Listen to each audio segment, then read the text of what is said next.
Maupay na aga to na tanan mga sangkay. Ito po si Sangkay Joel at your service. Ngayon po mga sangkay, magbibigay po tayo ng tips para makaiwas sa ASF or African Swine Fever.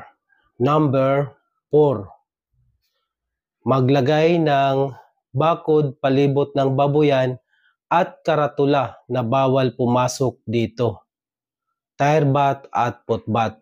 So mga sangkay, mahalaga po itong nakabakod po palibot po ang ating baboyan para hindi kagad makapasok yung tao sa ating piggery farm.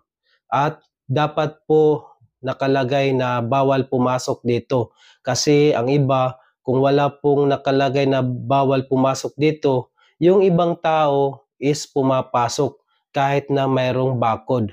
So ito po ay mahalaga, mayroong pong